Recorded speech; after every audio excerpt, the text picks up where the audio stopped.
Subject है jurisprudence और इसका नेक्स्ट टॉपिक है पोजेशन के बारे में ही है। ये पोजेशन के बारे में आपने अपने पहले पढ़ा था, उससे आगे है भी पोजेशन के काइंड्स क्या हैं। ठीक है, पहले तो अपने पोजेशन के बारे में पढ़ा था, पोजेशन है क्या, ये कितने प्रकार का होता है, क्या है। ठीक है, अब पढ़ेंगे कि क्वेश्चन आ जाता है कि कब्जे के विभिन्न प्रकार कौन कौन से हैं। What are the various kinds of possession. ठीक है, भी प्रकार क्या है, भी कब्जा कितने प्रकार का होता है, क्वेश्चन आ जाए। इसके साथ भी आ सकता है, अलग भी आ सकता है। तो इसके आंसर में है भी कब्जे को कई प्रकार में बांटा गया है। कब्जा मतलब पोजेशन, किसी वस्तु पर फिजिकली या मेंटली कंट्रोल होना, वो पोजेशन कहलाता है। और ये सबसे पहला एविडेंस है ओनरशिप का, जिसके पास जो चीज है उसकी ही मानी जाती है। ठीक है, इसके प्रकार क्या है। पहला तो है मूर्त और अमूर्त कब्जा, जिसको कॉर्पोरेल पोजेशन कहा जाता है, जिसको मूर्त कब्जा कहा जाता है। ठीक है, मूर्त कब्जा जो दिखाई देता है, जैसे कोई मकान है, कोई साइकिल है, कोई वाहन है, कोई फर्नीचर है, जो दिखाई दे आपके पास है, तो आपका उस पर मूर्त कब्जा माना जाएगा, कॉर्पोरियल पोजेशन। ठीक है, दूसरा है इनकॉर्पोरियल पोजेशन, जो दिखाई नहीं देता, ठीक है, लेकिन कब्जा माना जाता है।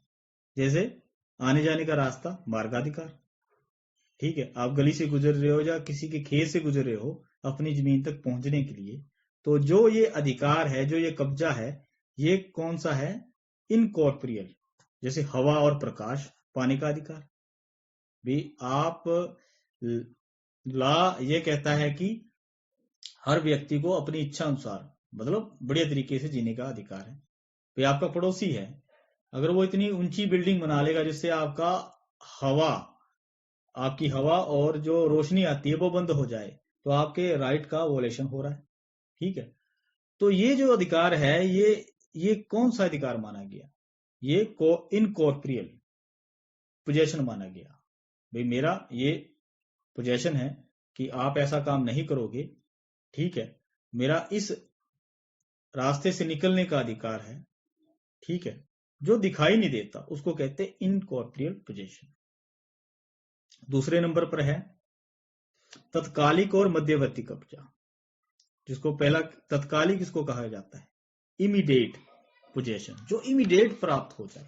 मान लो भी मैं दुकान पर गया, ठीक है, कोई चीज पसंद की, मैंने पैसे दिए और वो चीज ले ली, सीधी सी बात, मैंने खरीदी है, मुझे मिल गई, तो मेरा जो पोजेशन है वो क्या कहलाएगा, इमीडिएट पोजेशन।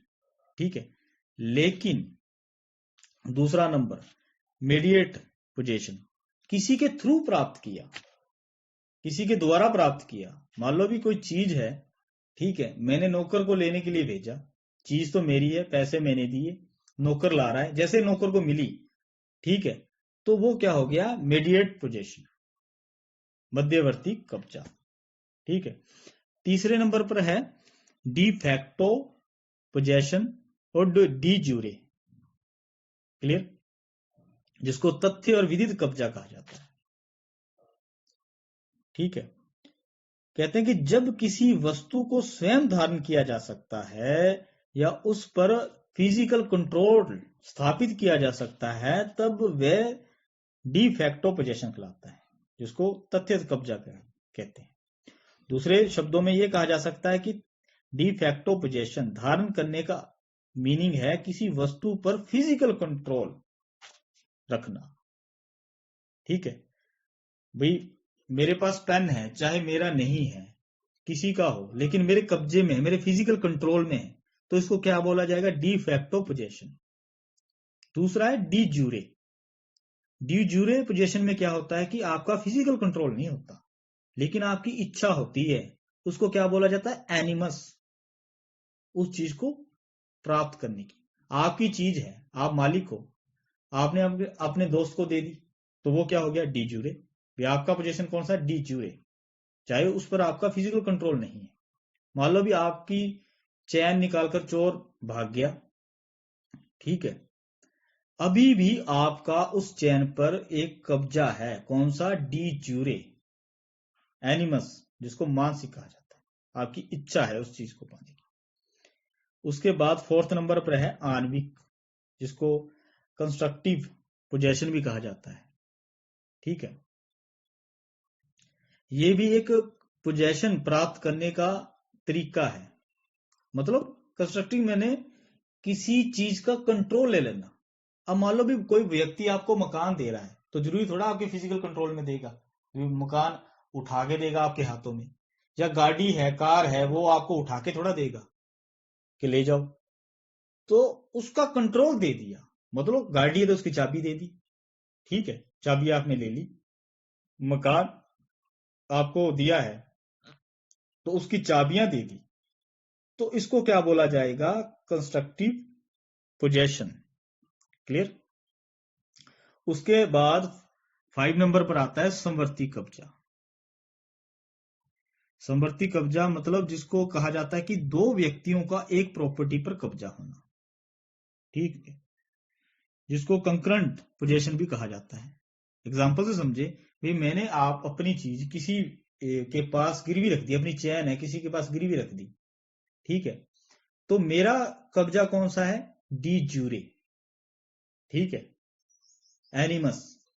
और जिसके पास रखी है, जिससे जिससे मैंने पैसे लिए हैं, उसका कब्जा कौन सा है? भाई डी फैक्टो, उसका फिजिकल कंट्रोल है। तो इस प्रकार एक प्रॉपर्टी पर दो पर्सन्स का, दो व्यक्तियों का कब्जा होना, उसको क्या कहते हैं? समवर्ती कब्जा, कंकरेंट पोजेशन। उसके बाद आता है 6 नंबर पर एडवर्स पोजेशन, जिसको कहते हैं प्रतिकूल कब्जा।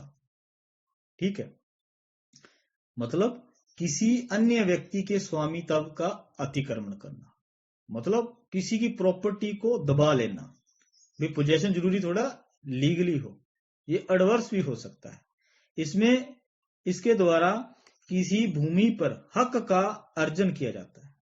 ठीक है भाई, इसमें एक व्यक्ति का दूसरे की प्रॉपर्टी पर उसके स्वामी को बहिष्कृत करने के आशय से बने रहना प्रतिकूल कब्जा कहलाता है। कहने का मतलब, मान लो भी एक प्रॉपर्टी है, ठीक है, और वो चाहे मैंने रेंट पर ली, कैसे ली, मैंने रेंट देना बंद कर दिया, उस पर कब्जा कर लिया। मेरा इंटेंशन क्या है? उसके मालिक को उस प्रॉपर्टी से बाहर करना। ठीक है, अगर मैं लगातार 12 सालों तक उस प्रॉपर्टी पर ऐसा एडवर्स पोजेशन, मतलब ऐसा कब्जा बनाए रखता हूं, तो मेरा उस पर एडवर्स पोजेशन हो जाएगा। तो अब वो व्यक्ति मुझे उस प्रॉपर्टी से नहीं निकाल सकता। इसको कहते हैं प्रतिकूल कब्जा। तो इस प्रकार आपके जो पोजेशन के काइंड्स हैं वो पूरे होते हैं। ठीक है, अभी क्वेश्चन आ जाता है, अभी कब्जे के प्रकार क्या है, टाइप्स क्या है। तो आप उसमें लिख सकते हो कि पहला था कि मूर्त और अमूर्त कब्जा। मूर्त मतलब कॉर्पोरियल, जो दिखाई देता है, जैसे कार होगी, मोटरसाइकिल हो गया, कोई चीज जो दिखाई देती। इनकॉर्पोरियल, जो दिखाई नहीं देता, जैसे आने जाने का मार्गाधिकार, रास्ता जिसको बोलते हैं। हवा, प्रकाश, ठीक है, जिसको लाइट्स बोला जाता है। उसके बाद सेकंड में है इमीडिएट, और तो जिसको तत्कालिक बोला जाता है, और मेडिएट पोजीशन। इमीडिएट खुद गए और वो चीज खरीद ली। ठीक है, और अगर किसी के थ्रू खरीदी है, नौकर को, एजेंट को भेजा है, तो वो मीडिएट पोजीशन होगा। तीसरे नंबर पर डिफैक्टो और डी ज्यूरे। डिफैक्टो होता है कि किसी प्रॉपर्टी पर फिजिकल कंट्रोल होना। ठीक है, और डी ज्यूरे क्या है? एनिमस, मतलब फिजिकल कंट्रोल नहीं है, फिर भी आपका पोजीशन है, तो वो डी ज्यूरे है। मान लो भी आपकी बुक्स आपके दोस्त के पास पड़ी है, तो आपका जो पोजीशन है वो क्या है? डी ज्यूरे। उसके बाद 4th नंबर पर है कंस्ट्रक्टिव पोजीशन। कंस्ट्रक्टिव पोजीशन क्या होता है कि किसी वस्तु का कंट्रोल दे देना। जैसे मकान की चाबियां हैं, वो आपको दे दी, तो आपका पोजीशन हो गया। उसको क्या बोलेंगे? आणविक कब्जा। ठीक है, उसके बाद है समवर्ती कब्जा, कंकरेंट पोजीशन, मतलब दो व्यक्तियों का एक साथ कब्जा होना। ठीक है, जैसे कि प्लेज में होता है, गिरवी के अंदर होता है, एक व्यक्ति अपनी प्रॉपर्टी दूसरे के पास रखता है, ठीक है, जिसकी प्रॉपर्टी है उसका क्या होगा, एनिमस पोजेशन, जिसको कहते हैं डी ज्यूरे, और जिसके पास रखी है उसका क्या होगा, डी फैक्टो, फिजिकल कंट्रोल। ठीक है, उसके बाद आ गया 6 नंबर पर प्रतिकूल, एडवर्स कब्जा भी हो सकता है। ठीक है, एक व्यक्ति किसी दूसरे व्यक्ति को उसकी प्रॉपर्टी से बाहर कर देता है, ठीक है, और उस पर 12 साल तक बना रहता है, तो उसको कहते हैं एडवर्स पोजेशन, प्रतिकूल कब्जा। इस प्रकार आपका ये पोजेशन से रिलेटेड जो टॉपिक है वो पूरा होता है।